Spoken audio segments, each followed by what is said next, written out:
All right, everyone. Now that we know about that property we went over in the last video, how adding a negative is the exact same thing as subtraction, and how subtracting a negative is the exact same thing as addition, we can turn any problem with adding or subtracting negative numbers involved into one of these four cases. Every single one boils down to one of these four cases, as long as you know that adding a negative is subtraction and that subtracting a negative is addition. Let's take a look at these four cases. So two of them are very, very easy. The positive plus positive case, right? If you have something like, let's say, 7 minus negative 3, hopefully we remember 7 minus negative 3 is nothing but 7 plus 3, right? A positive plus a positive. We know how to do positive plus positive problems, right? That's things like 9 plus 7 equals 16. That's things like, 13 plus 2 equals 15, right? Just basic positive plus positive problems, basically the, stereotypical thing you think of when you think of addition. We all know how to do positive plus positive, right? What's the other one of these that's actually quite easy? That's negative minus positive. Negative minus positive is actually very easy. Why is that? Well, let's take a look at an example. What if we had negative 2 minus, let's say, 4? Negative 2 minus 4. Well, think about it. Negative 2 minus 4, that means we're already to the left of the number line by 2, and we're moving 4 more to the left. So a negative minus a number is really the kind of the exact opposite of a positive plus a positive, right? So whenever you see a negative number minus a positive number, you can turn this into the negative version of adding those two numbers. All right, and you'll end up with negative 6, right? If we had something like negative 13, let's say minus 21, all right, negative 13 minus 21, this is a negative number minus a positive number. You can turn that into just the negative of adding the two numbers. It's the exact opposite of addition, and you would end up with what? We'd end up with negative 34, right? So positive plus positive and negative minus positive are quite easy. Let me do a couple more negative minus positive examples just to sort of drive the point home here. Do a couple more examples. What if we did something like, I don't know, negative 72, let's say minus 21, negative 72 minus 21. I mean, imagine like you're digging a hole, right? You're already 72 feet below ground, and you're just going to dig another 21 feet below ground, right? The opposite of addition. All right, so negative minus positive, that's the same thing as the negative version of adding two numbers, right? And we would end up with what? Negative 93, right? Let's just do one more. If you ever saw something like, I don't know, negative 19, let's say plus negative 4, just so we remember how to turn anything into one of these four cases. Remember that adding a negative is the same as subtraction. So this would end up being nothing but 19 minus 4, right? Our standard negative minus positive. How do we do that? Well, it's just the negative version of adding the two numbers together, right? Negative 19 plus 4, that's negative 23. Now, the other two examples are not quite as easy. They're still easier than you're going to think at first, okay? But they're not quite as easy, so we're going to need to look at them a little bit more in depth. Those are the cases of positive minus positive, which can be easy but might end up being a little complicated. Negative plus positive, which in my experience tends to give students the most trouble, although it doesn't have to. Neither of these are that bad, but we are going to have to look at them a bit more in depth. All right, let's look at the case of positive minus positive. Now, it's possible that these scenarios will end up being quite easy. Like, for example, I don't know, 10 minus 4, right? Well, if the number you're subtracting is smaller than the number you're starting with, negative numbers don't really come into play, right? 10 minus 4, that's a kind of subtraction problem you've been doing all your life, right? That's just going to be 6. Let's take a look at another example that's going to end up not anything different than you're already very much familiar with. let's say if we had something like, I don't know, 70, that was the worst 7 ever drawn by any person. Let's get rid of that. Let's say 87, it was the worst 8. Couldn't even call it the right number it was, yikes. All right, let's do 87, and let's just throw this in. So to reinforce that everything can be turned into one of these 4 examples, what if we had something like 87 plus minus 32? Remember, adding a negative is the same thing as just subtracting. So this is 87 minus 32, right? That brings us right back to the case we are in here, positive minus positive. And okay, we're starting with 87. We're subtracting a number that's smaller than 87, right? So this is just normal subtraction. You know how to do this. Nothing but 55, right? All right, so these cases are nothing special when you start with a positive number and you're subtracting a smaller positive number. That's nothing you're unfamiliar with, but something you might be a little unfamiliar with. Let me get my writing tool back.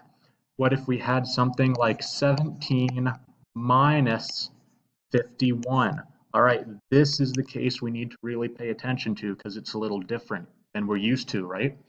All right, 17 minus 51. Let's think for a minute. Is this answer going to be positive?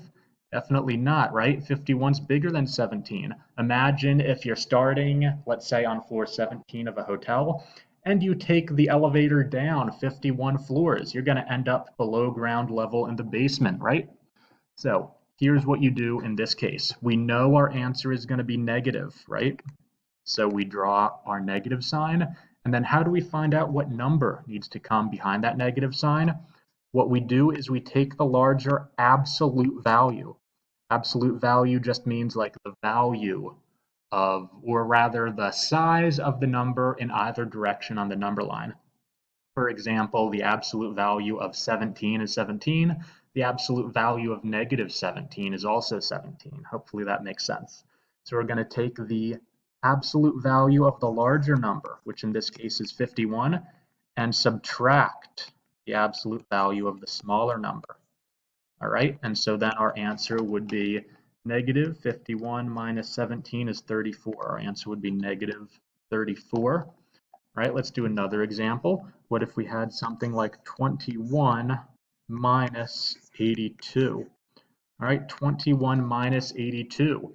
Clearly, we're going to end up with a negative number. We're going to pass 0 toward the negative direction, right? So our answer is going to be a negative. And how do we find out what number needs to come behind that negative sign? We're going to take the larger value of our two numbers, which is 82, and we're going to subtract the smaller value, which is 21. And our answer is going to be negative 61 in this case. All right, let's do maybe 2 more examples of this sort of case.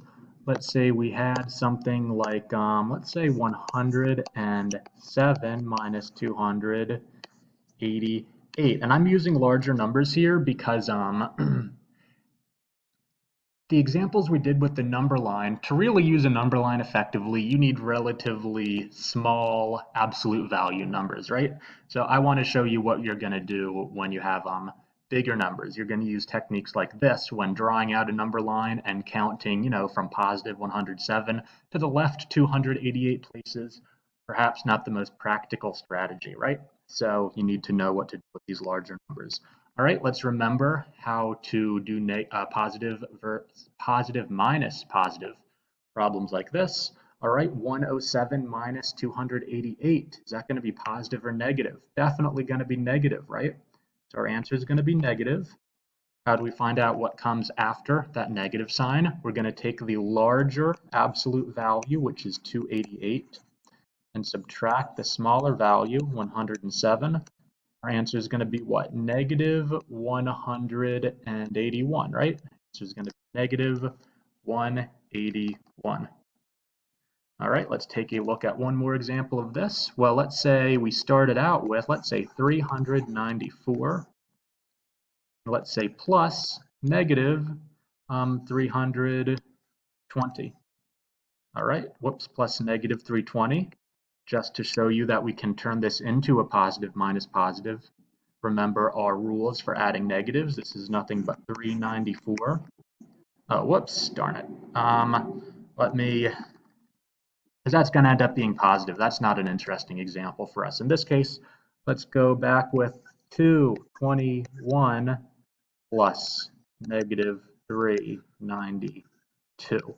My bad for not a very good example I was about to do. 221 plus negative 392. Remember, adding a negative is the same as subtraction. That's just 221 minus 392, right? We're in one of our easier cases to deal with, positive minus positive. All right, start at 221 and take away 392. We're definitely going to have a negative answer, right? And how do we find out the number that comes after that negative? We're going to take our larger absolute value, subtract our smaller absolute value. What is our answer going to end up being? It's going to end up being negative what? 392 minus 221, negative 171. All right, now let's look at the last type of problem you'll be faced with. That's going to be the negative plus positive cases. This is the case that in my experience gives students the most trouble, but it's really not that bad, all right? Let's take a look at an example. Let's say we had negative 32 plus 19. All right, negative 32 plus 19. The first thing we want to do is just think, is this going to be negative or positive? All right, well, we're starting at negative 32 and we're going up 19 or to the right 19 places. Well, if you were 32 feet underground and you climbed up 19 feet, you're still underground, right? Similarly, we're starting at negative 32 and we're adding a smaller positive number, 19. We're going to still be negative, right? We'll still be in the negatives, so our answer will be negative. It's the first thing you want to figure out. All right, what number should come after that negative sign? We want to take the larger of the absolute values, negative 32 and positive 19, which has the larger absolute value. It's negative 32, because 32 is bigger than 19, right? And we're going to subtract the smaller value, 19. And our answer is going to be what? Our answer is going to be negative, sorry, not negative, geez. Yeah, negative. Our answer is going to be negative 13, my bad, negative 13, right? Answer, negative 13. All right, let's look at another example like this. Let's say we had, I don't know, negative 462, let's say plus 199. Negative 462 plus 199. Again, not really something we're going to use a number line for. We're going to use the strategy we've been working on in this video. All right, first thing we want to know, is our answer going to be negative or positive? Well, think, we are at negative 462. We're moving to the right, or in the positive direction, 199 units. We're definitely still going to be in the negatives, right? Our answer is going to be a negative. What number is going to have to be placed behind that negative sign? We're going to take the larger absolute value, 462, and subtract the smaller absolute value, 199. And what are we going to get? We're going to get negative 263, right? All right, now let's look at examples like this. What if we had something like negative 47 plus a positive, let's say plus 61. Negative 47 plus 61. Very similar strategy here. We're going to think, is our answer going to be negative or positive? Well, we're at negative 47 and we're moving in the positive direction by 61 units. We're going to go past 0 into the positive region, right? So our answer is going to be a positive. Let's just write that positive now to keep track mentally. And what number is going to come after that positive sign? Well, we're going to really do the same thing we've been doing. We're going to take the larger absolute value, in this case it's 61, minus the smaller absolute value, in this case it's 47. And what's our answer going to be? It's going to be positive 14, so we can just write 14, because we generally don't write the positive sign when the number is positive. It's sort of assumed, right? So our answer here, positive 14. Let's look at another example. Let's look at negative 705, let's say plus 960. 767. All right, negative 705 plus 967. Well, is that going to be positive or negative? The answer is going to be positive, right? We're at negative 705. We're going to move to the right on the number line, 967 spaces. We're going to go past 0 and be in the positive region. Another way to imagine it, say you're 705 feet underground and you climb up 967 feet on like a ladder or something, you're going to go past the ground level and you're going to be in the sky above ground, right? In a scenario like this. So our answer is going to be positive. Let's put a positive sign just to mentally keep track. And we're going to do the same thing we've been doing. We're going to take the larger absolute value. In this case, that's 967. And we're going to subtract the smaller absolute value. In this case, it's 705. And what are we going to get? We're going to get positive 262. So our answer is 262. Let's maybe look at one or two more examples. Let's look at an example that doesn't look like this at first, but ends up being like this. Let's look at an example like 103. Let's say minus negative 84, right? Minus negative 84. All right, we can turn this into a more manageable problem. Remember that subtracting a negative is the exact same thing as adding. So we still start with 103, but subtracting negative 84 is the same thing as adding 84, right? So now we're at an example of one of these negative plus positive problems. So let's think, is our answer going to have to be negative or positive? We're at negative 103 and we move in the positive direction, 84 steps. We're still going to be in the negative region, right? So let's draw our negative sign. What number comes after that negative sign? We're going to do what we've been doing. We're going to take the larger absolute value, 103, and subtract the smaller absolute value, 84. And what answer are we going to get? We're going to get negative 19, right? We're going to get negative 19. Let's try to do one more example, and then you will have mastered, hopefully, negative addition and subtraction, or at least you'll be well on the road to mastering it. All right, let's do, say, I don't know, negative 842, let's say minus negative 1031. Why not? Negative 842 minus negative 1031. All right, well, we remember that subtracting a negative is nothing but addition, right? So this is negative 842 minus negative 1031 is the same as plus 1031.